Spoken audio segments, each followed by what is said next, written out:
Hello friends. तो friends, इस video में हम पढ़ेंगे साइको डेवलपमेंट थ्योरी। ठीक है।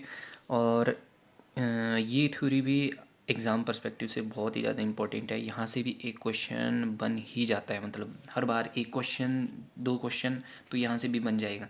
तो इस थ्योरी को थोड़ा अच्छे से देखना है। ठीक है।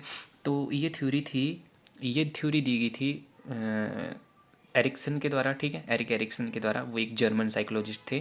ठीक है। उन्होंने इस थ्योरी में 8 स्टेजेस की बात की हुई थी। ठीक है। और वो जो 8 स्टेजेस थी उसमें अब हम उन जो स्टेजेस को हैं वो एक वन बाय वन डिस्कस करते हैं। लेकिन पहले कुछ एरिक्सन की मतलब स्टेटमेंट थी, उनको भी देख लो। कि जो एरिक्सन ने बोला था कि adolescence is the period of identity crisis. ठीक है। क्वेश्चन आता है ये एग्ज़ाम में, और आया भी था पिछली बार HP टेट नॉन मेडिकल वालों के लिए आया था कि विच स्टेज इज़ कॉल्ड मतलब पीरियड ऑफ आइडेंटिटी क्राइसिस। तो ये एडोलोसेंस था। ठीक है। तो उसके बाद जो हमारी साइको ठीक है, हमारा जो साइको होता है वो रिलेटेड टू हमारा माइंड और बिहेवियर से होता है। ठीक है। यहाँ पर सोशल जो होता है, social related to the society and community. ठीक है। तो इन दो वर्ड से मिलकर बनी हुई है साइको सोशल थ्योरी। तो ये दी थी हमारी एरिक्सन ने। ठीक है। उसके बाद अब हम जो हमारी स्टेजेस हैं, ठीक है, उन स्टेजेस को वन बाय वन देखते हैं। ठीक है। पहली स्टेज है हमारी ट्रस्ट वर्सेस मिसट्रस्ट। ठीक है।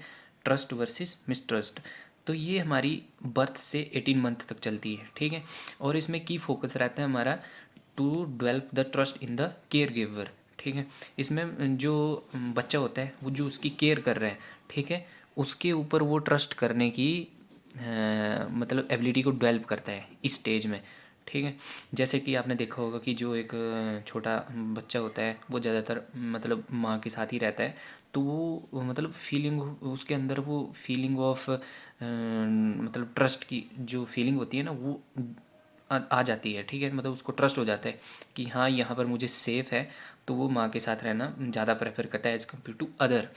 और कन्फ्लिक्ट, इसमें कन्फ्लिक्ट क्या होता है कि अगर ये ट्रस्ट की वो फीलिंग डेवलप नहीं होगी तो क्या होगा, मिसट्रस्ट मिसट्रस्ट आएगा। ठीक है। नो केयर, तो वो बच्चा रोएगा।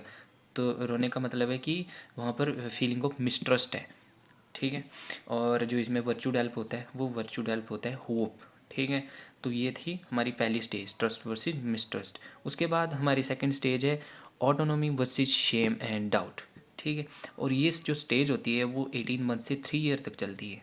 इसमें जो हमारा की फोकस रहता है वो फोकस रहता है to develop the sense of autonomy in children behaviour. ठीक है। चिल्ड्रन के बिहेवियर में ऑटोनॉमी को डेवलप करना है। ठीक है। और यहाँ पर हमारा जो कॉन्फ्लिक्ट होता है, मतलब एग्ज़ाम में क्वेश्चन ऐसे पूछता है कि ऑटोनॉमी वर्सेस मतलब शेम जो स्टेज होती है वो कितने कौन से ईयर में होती है, मतलब कहाँ कितना पीरियड रहता है, या उसमें कॉन्फ्लिक्ट क्या था। ठीक है। या जो उसमें वर्च्यू था वो वर्च्यू क्या डेवलप हुआ था। तो इस हिसाब से क्वेश्चन पूछता है। तो जो कॉन्फ्लिक्ट है वो कॉन्फ्लिक्ट डेवलप हुआ था children desire versus parental control. ठीक है।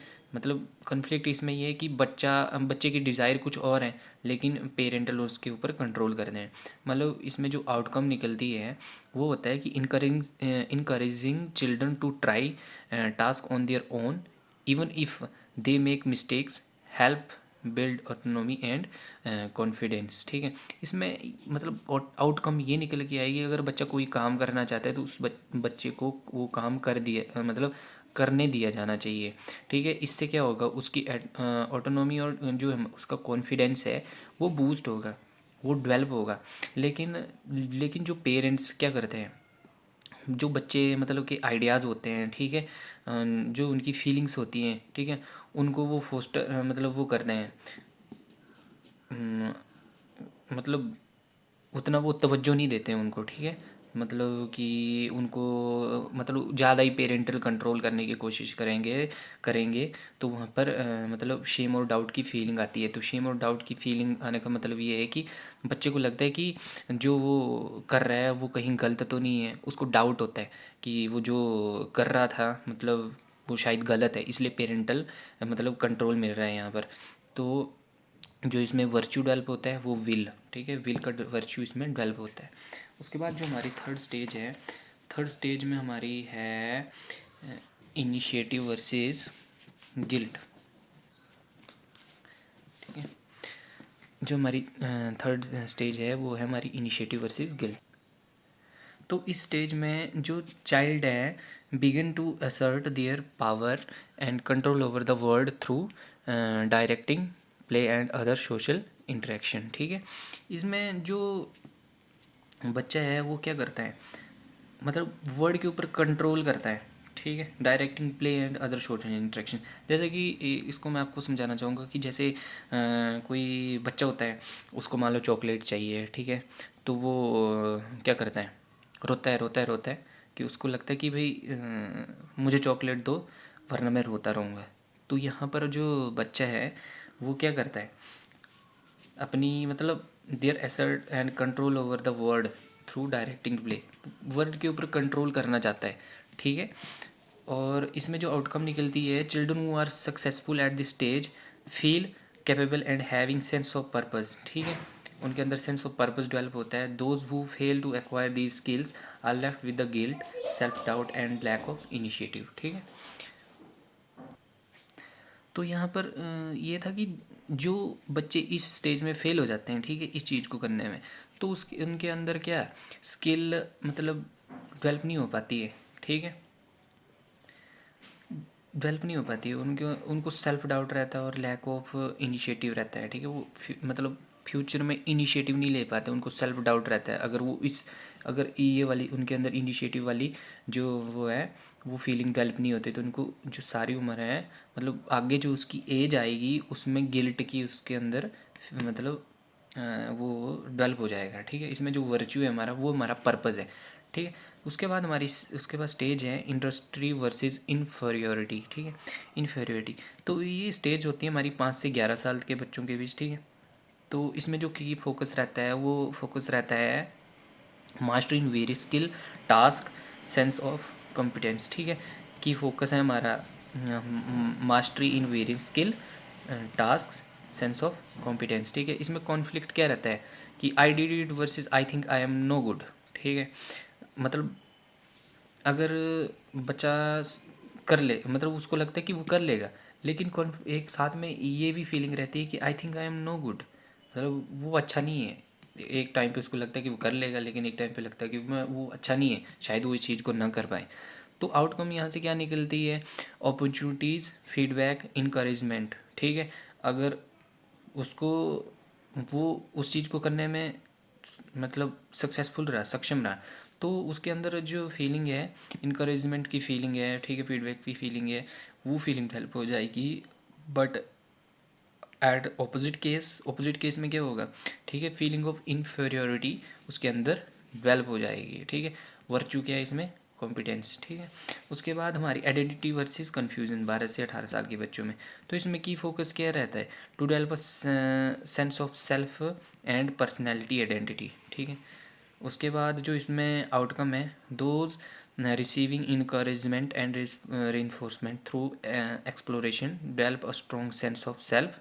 ठीक है, उनके अंदर एक मतलब स्ट्रॉन्ग सेंस ऑफ सेल्फ की फीलिंग आती है। ठीक है, इंडिपेंडेंस की फीलिंग आती है एंड कंट्रोल वाली जो फीलिंग है वो आती है। Those who unsure of their beliefs and desire feel insecure and confused about themselves and the future।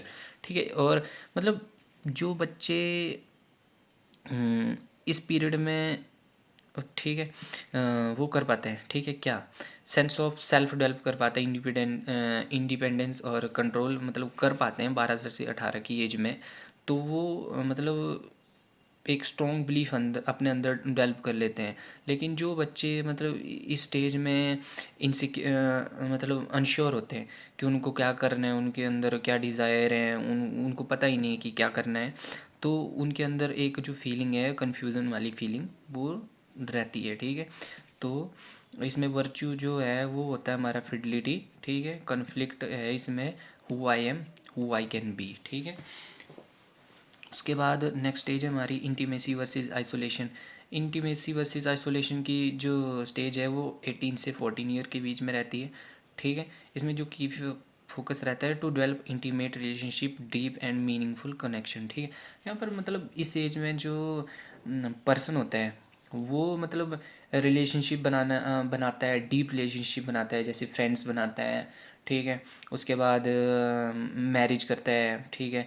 मतलब रिलेशनशिप बनाते हैं, मतलब अपने पेरेंट्स के साथ अच्छे रिलेशनशिप बिल्ड करता है, समाज के साथ अच्छे रिलेशनशिप बिल्ड करता है, सोशली मतलब बहुत ही ज़्यादा उसका वो रहता है, ठीक है। और इसमें कॉन्फ्लिक्ट ये है कि can I unite my self with another person, मतलब कि वो अपने आप को क्या अदर पर्सन के साथ यूनाइट कर पा रहा है। जैसे कि इसमें मतलब आपका लव पार्टनर भी हो सकता है, आपका फ्रेंड भी हो सकता है, ठीक है। आपका सोशल इंटरेक्शन भी हो सकता है, ठीक है, मतलब सोशल भी हो सकता है, ठीक है। तो इसमें वर्च्यू होती है, वो लव की वर्च्यू डेवलप होती है।